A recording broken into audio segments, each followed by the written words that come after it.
Joining us now, Washington Democratic Congresswoman Pramila Jayapal. She serves on the Foreign Affairs, Budget, and Judiciary Committees. Congresswoman, thanks for being with us. Let's start with Cuba, which you have recently visited as recent as last month. In an op-ed for the New York Times, you wrote that you were shocked by the inhumane effects of the U.S. blockade, which you called an economic assault designed to inflict collective punishment on the civilian population.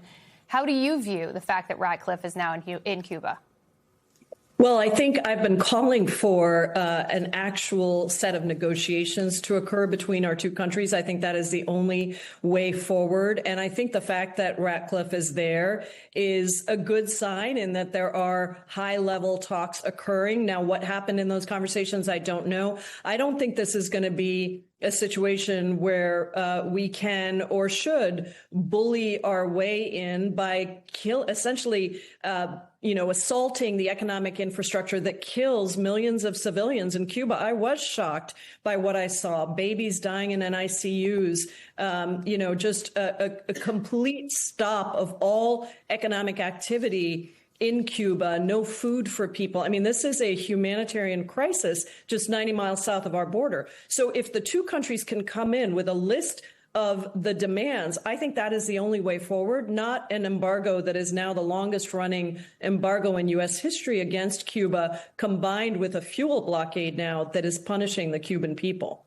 You've said that you've received death threats and been accused of conspiring against the U.S. because of your visit to Cuba. A White House spokesperson called it shameful in a statement to Fox News, saying Democrats, quote, sip margaritas with terrorists. How do you respond?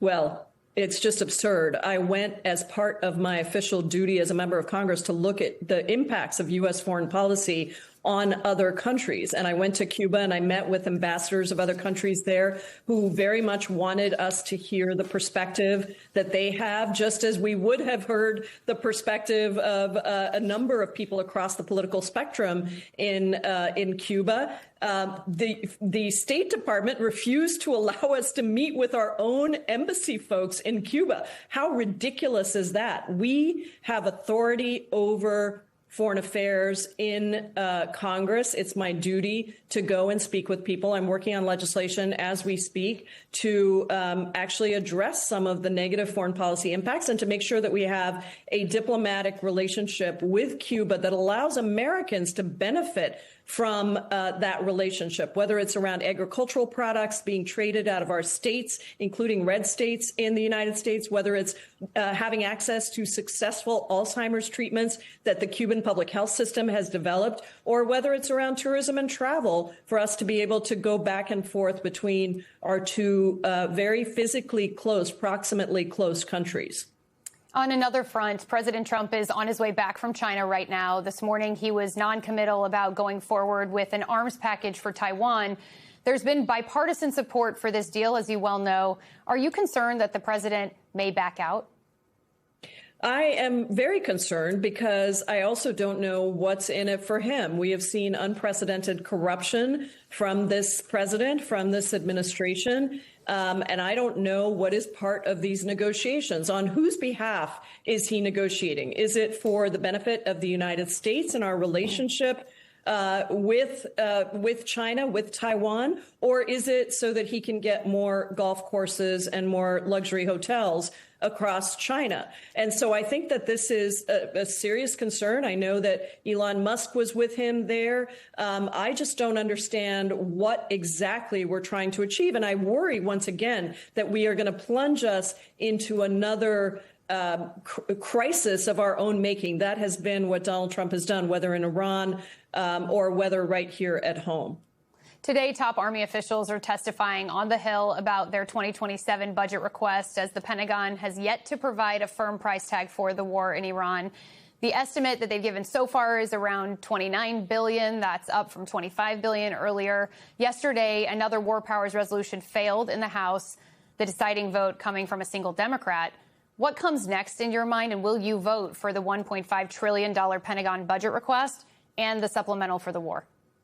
I absolutely will not vote for the Pentagon budget request. It is outrageous that there's a 40% increase here proposed. I will not vote for a supplemental because this war in Iran is unconstitutional. It never came to Congress. It's a war of choice. It has created deaths of 1,700 Iranian civilians, displaced millions of people, killed 13 U.S. troops, and cost taxpayers enormous amounts of money, not only in the cost of the war, but the cost of rising gas prices in a situation that no plan, no reason for entry, and no strategy for exit. So I think that it's very important that we push back on these budget requests. And when that war powers, we're going to continue introducing these war powers resolutions because it is getting harder and harder for even Republicans to justify this senseless war of choice, expensive war of choice.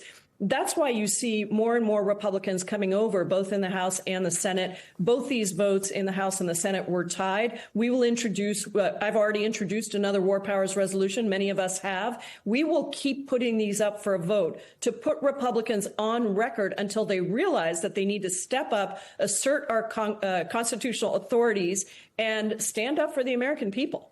So speaking of Republicans, Congressman Thomas Massie was among 3 Republicans to vote yes on the War Powers Act, citing rising costs at home. Secretary of State Marco Rubio defended what the president had said earlier this week about how he's weighing the financial toll of Americans as he's making decisions vis-a-vis Iran. Let's listen.